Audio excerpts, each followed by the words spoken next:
Easy creations में आप सभी का फिर से एक बार स्वागत है। आज की इस वीडियो में मैं आपको कुछ डिज़ाइनर कुर्तीज़ के पैटर्न बताऊंगी, जिससे कि अगली बार जब भी आप अपनी कुर्ती को डिज़ाइन करना चाहें या अपने टेलर को कपड़ा देना चाहें तो आप इन सारे डिज़ाइंस को भी एक बार ज़रूर नज़र में रखें।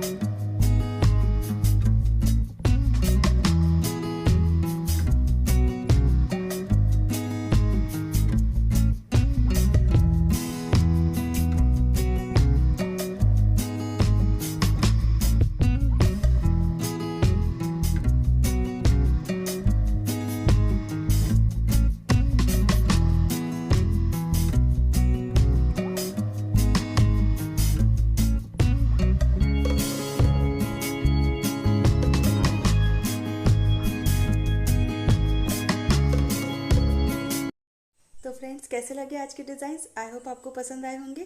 वीडियो अगर अच्छी लगी तो इसे लाइक ज़रूर कर दीजिए, अपने फ्रेंड के साथ भी ज़रूर शेयर कीजिए और इसी तरह के अगर आप और वीडियोस देखना चाहते हैं तो मेरे चैनल को सब्सक्राइब ज़रूर कर दीजिएगा और इस बेल आइकॉन को भी क्लिक कर दीजिए, जिससे कि मेरी लेटेस्ट अपलोड्स की जानकारी तुरंत आप तक पहुँचेगी।